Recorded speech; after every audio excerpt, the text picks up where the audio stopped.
comments about last night and the great news we just got. We're going to go to the Rose Bowl. Hard to say I've ever been more proud of a group of players and people, not just players, but people, the way they demonstrated their resilience and toughness and love for one another. And I sent them a group text this morning. I look forward to seeing them again. And that was obviously a lot of respect for our opponent because, boy, did they play, and we knew they would. It's hard to get space against them, but I thought Ryan Day and our staff, and obviously Dwayne and those receivers created space. Defensively, we gave up, that third quarter was not good, but at times we had to make a play, and we did. And so very proud of our guys, back-to-back Big Ten champs, the respect we have for this conference. We wake up every day going to work with going to Indy, and then when we get to Indy, find a way to win it, and they did it. And I'm very proud of them. We'll open up with questions. Second row left, Art. Urban, you guys had been through a lot this year. You win your conference, you beat your rival, and then you go to the Rose Bowl. I'm wondering, with all the great things that have happened, what is your perspective on what the expectations are? What is the feeling in the locker room? Are you happy about it? Yeah, they were. They were great, and I'm going to measure. I know I am, and I know our staff is. But the people who count, I want to make sure they are. There's so much pressure nowadays. I remember when I was at Florida, we lost the SEC championship, and our consolation was going to the Sugar Bowl. And the Sugar Bowl is the SEC's Rose Bowl, and 13-1 on record. And you just start thinking, my goodness, and here we are, 12-1. And we all saw what happened this morning, and I think the committee, obviously Gene's on that committee, and there's some great people on the committee. That was a tough job now. Those are three really good teams. I haven't really watched them, but I started watching some highlights, and they're really good teams, which were one of those great teams that obviously didn't make it, but that's a tough decision to make. So I'm going to do the best I can, which is to make sure that this is an extremely positive experience because you're Big Ten champs. They're going to get a big old reign. Terry McLaurin's the reign chairman, so he's already told me he's going to make it as big as he possibly can. I'd rather it be smaller, but it's going to be a big one, and I'll make sure they enjoy it. What's your standard, though, for this program? Is this, if people want to talk, is this a successful season? Does this team need to make the playoff for you to be satisfied with where you're going? You put a lot of work in. That's a great question. You recruit hard. I mean, everybody has a different take on it. Rose Bowl used to be the ultimate prize here. Mm-hmm. But you guys didn't make the ultimate prize this year. I'm just wondering, from your perspective in the program that you built, what is the standard of a successful season? Well, Jerry and I were talking. It's been, was it 12-12, 14-12, 11-12-12. Those have been the wins we've had here the last 7 years. And it hasn't, been perfect, but it's been pretty darn good. And I never want, the people who count are those guys who do the work. Coaches, who cares about the coaches? Who cares about the players? And Terry McLaurin's and Paris Campbell and Johnny Dixon came back for a few reasons. One was a chance to go win the Big Ten championship and play for the national championship. And I don't want to devalue what we just did. We won the Big Ten championship. Far left, Lori. Coach, I know that you use bowl preparation as a time for self-scouting. In a year like this year, which was as odd as it was in so many ways, is that process going to be more or less valuable than usual? I don't know. Once again, this is all just real fresh right now. We got in at almost 4 o'clock in the morning, popped up, watched the show, and here, and I'm looking at the bowl schedule. As we normally do, there's going to be some transition with the players moving on, and offense linemen, we lose 3. We're going to see how many. You lose the 3 top receivers, and then then there's always that NFL stuff that happens. So that I don't know yet. This is all too fresh right now. Do you think the Rose Bowl matters as much to people the age of Paris Campbell and Terry McLaurin as it does to people my age? I think so. I hope so. I don't know. I guess I'll find out. To Paris and those guys, yes, because I've already talked to them. But to Jeffrey Okudah, Baron Brown, and those guys maybe from Texas that maybe don't. I hope it does because my understanding it's the greatest bowl of them all is what many people who've been there have told me. Second row, right, Rob. Urban, I don't know if have you had a chance to debrief or will you debrief with Gene over how things went? Will he reveal that to you? We usually meet tomorrow, and then obviously recruiting. He's been on the committee, so I don't see much of him. Tell me about the committee and how it went down this morning. I think I know how it goes down. And plus he was recused. Is that the right word? he was not allowed to be in some of those meetings. So, but I'm sure he'll share some of that with me. In looking at the results, the only thing that seems like you can point to is a bad loss. It kind of changes every year. It's a moving target almost, it seems like. Where do you stand on the weighting a bad loss versus a really good win? Where that should come from? My father taught me that you never put your family, your career, your life in the hands of other people. And when you lose a game, it's in the hands of other people. It's very simple. Don't lose. And 3 teams didn't lose, so there's conversations aren't having them. So that's the way I've looked at it, and that's kind of the way I've looked at life, is that at a young age I was taught that don't just handle yourself, take care of your business, and the thing you can't do is stand up here in front of a microphone and start criticizing the committee. We're not going to do that. First of all, that devalues what our team just did, and certainly devalues the opportunity to go represent the Big Ten in the Rose Bowl. So that conversation is going to be quick and move on. Front row right, Austin. Everyone, along those lines, with winning a Big Ten championship, that's your goal. It's hard to do. Should there be a reward for that? Do you think that there's any sort of change that needs to be made now that this has happened to you 2 years in a row? We were the beneficiary of it twice. I sat in a different chair this morning, so I sat in the same one, 14-16, and then I sat in the same one at 17. It didn't work, so I moved. It didn't work, so I got to find a new chair, I guess. I don't know, Austin. I think college football is pretty popular right now. I think, the only thing I would say is sometimes I see the criteria, and the criteria is not fitting what's happening. But I think I'm certainly not being critical of the people doing their jobs. And when you guys left last night, the celebration was just like, you accomplished a major goal, you checked it off. Did you feel good about the chances of going forward? What were your thoughts as you guys came back last night about getting in? The locker room was fantastic, by the way. The players really enjoyed that win and a hard-fought battle to go. They love going to Indy, they love getting rings, and they love saying they're back-to-back Big Ten champions.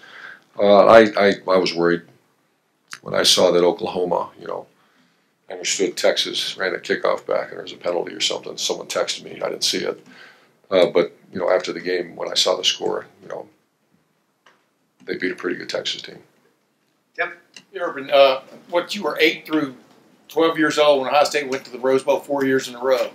I would think those are your very impressionable years. What do you recall of that, and how much the Rose Bowl meant then? And they've only been back 3 times in the last 3 decades. It's unbelievable. Yeah.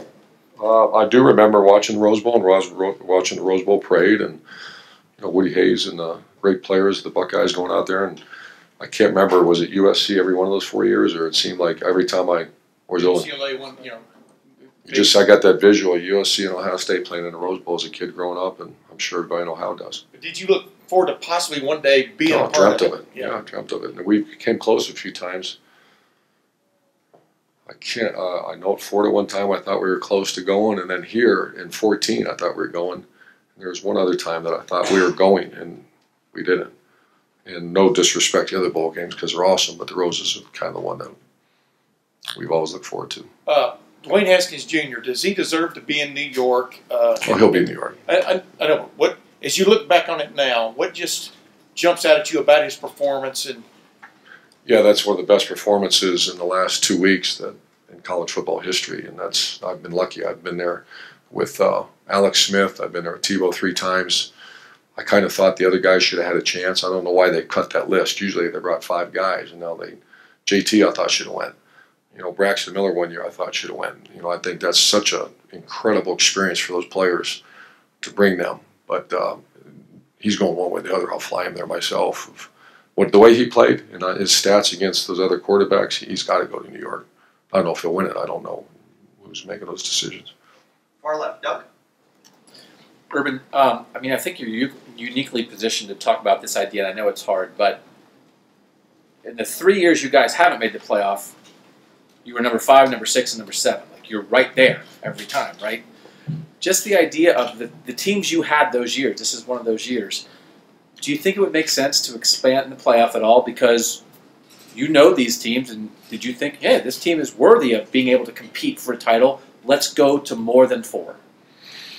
Maybe the best one of all those teams was that 15 team. You know, that was a last-second field goal in a rainstorm, and we didn't play particularly well that day, and we're kept out and beat a good Notre Dame team in the Fiesta Bowl. You know, I think you just got to look at the whole model will change. The college football model will change completely. If you did that, if you start adding games just because of the student-athlete welfare, you know, because these are powerful, tough games you're going into. You know, at first I said no, but then we finished 5-6 or whatever it was, and we're out. So I think that ongoing conversation, but you'll change the entire model of college sports, college football, if you add games, because now you're getting into classes schedules, you're getting into conference championships. Someone made a point to me about, you know, there should be more of a systematic way of setting a schedule, you know, who you play, whether it's 8 conference games, 9 conference games, et cetera, et cetera, et cetera. I think those will be more, I'm sure that's going to generate a lot of conversation amongst the athletic directors and commissioners. And on the topic of Dwayne, now that you're at this point, you have one more game left. I know you've had some good throwers before, but what you guys did, we've asked you about this before, what this offense did, what Dwayne did, how you guys did it this year, did it change your view of offense? Did it change your idea of going forward, how you think the best way is to play offense in college football? I want to give Ryan Day the due. I mean, what he's done, and Kevin Wilson, that offensive staff, is, you know, I thought we kind of hit the wall. When you can't run the ball, you're going to lose. At some point, you're going to lose, and I don't care who you are. That will never change. In 100 years, we'll still be talking about that. Say you have to run the ball, you have to stop the run. In college football, you have to do that. And we reached a point where we're really struggling down in the red zone because we couldn't run the ball. And what happens in the pro-style offense in college, because there's usually not enough great throwers in college, there's always going to be an extra guy there. So what college adapted to is the read concept. It's called spread offense. And when you take that element out of it, it gets really, really hard unless you're throwing the ball every down. And has it changed my view? It has. But I still believe in balance. You know, Alex Smith was our quarterback, and he wasn't a guy that we tried to run too often. Chris Leak, we won a national title with. I don't know if we ever really ran him, other than scrambling. And then Cardell Jones, we tried to run him a few times. Didn't look very good. Now he scrambled, was outstanding. So that will never change my opinion as well, is that if you have a quarterback not willing to go get the first down, but our quarterback's not like that. Dwayne has done a phenomenal job growing up into that and accepting that category. How do you measure quarterback? Obviously wins. Can he get and will he get the first down for you? Because once you get one first down, then you go get the next one. And that's why we look at offensive football. Last couple of questions. Dan, third row left. Urban, is it surprising to you that Georgia, with 2 losses, was ranked ahead of you guys having only 1 loss in the playoff rankings? I don't know enough about it. You know, I just sat there on my couch or chair and watched it. I was a little surprised, but I think they're, you know, from what I saw, they're a heck of a team. And like I said, Oklahoma, Georgia, and Ohio State are 3 great teams. Obviously, this is the second year you've been in this position where you win the Big Ten championship, think you might have a chance, don't get in the next day. Does this feel any different than it felt last year? I actually thought we were in last year. You know, I didn't really think that this year. I hoped, but I really thought, you know, we were going to go to the playoff last year. This year, just when I saw Oklahoma win over a very good team, I thought, you know, it's going to be hard to jump them. In front row right. Bill? Yeah, you said you were worried when you saw the Oklahoma score. Was there any thought about the game, if we do a 59-0-ish kind of thing with Wisconsin, did it change anything in the way you approached that game last night? It crosses your mind, but then that's the team we played doesn't really let you do that. You know, it's you know, when those kind of things happen is when it's a big man coverage game and a risky defense where, you know, you got to, you know, you see things and, you know, you can expose things. This defense just doesn't, you know, I thought it was hard to believe that we threw for that many yards on this defense because they don't do that. You look at their scores and they don't have big scores against them because they just play a lot of zone coverage, keep the ball in front of them, and they want to play in the shoebox with you. And I thought our coaches did a really good job of exposing or getting some space. And when you just overall think of what this team has been through, with you not being here for some of it, and the adversity, losing Nick, and yet not playing to the potential that I'm sure you thought they had, when you kind of sum up the whole year to this point, how do you view this season? Well, there's a board that I think Coach Dressel started it right across from my office, and it's the great teams great teams in Ohio State history, I think it is. And I've put our 12 team on there, the 12-0, obviously the 14 team. I put last year's team on there, Big Ten champs. And if we find a way to win this Rose Bowl, I'm going to put that team on there because I think, 13-1, if we can find a way to beat Washington, a 13-1 team, back-to-back champs, Big Ten champs. The damage when Nick Bosa went down, that changed our team. And I didn't realize how much until, witnessing it changed me, it changed everybody, not seeing him. And I know he's a great player, but he was so much more than that. Nick Bosa was your rock, man. He was your guy. He was your guy that, in practice, he was the, Coach Maratti's guy. And if I feel that way about him, imagine what the defense felt about him and the team. So his injury, that was, and then all of a sudden you lose Austin Mack and Demetrius Knox. I mean, those are major injuries for us. One last question, if I can, about Dwayne. Obviously, this is his first year starting, and conceivably the Rose Bowl could be his last game. Do you have any thoughts about his future beyond this year and whether he'll return? I do. I'm not going to really share them because I haven't had really a chance to gather my thoughts, and that wouldn't be fair to Dwayne or his family or really for me because once again, this is all gone 12 hours ago. We're rolling in on a bus. But there will be that conversation. And one final question on Washington. Steve? Yeah, Coach, I don't think it's come up yet. The team you're playing, Washington and Coach Peterson.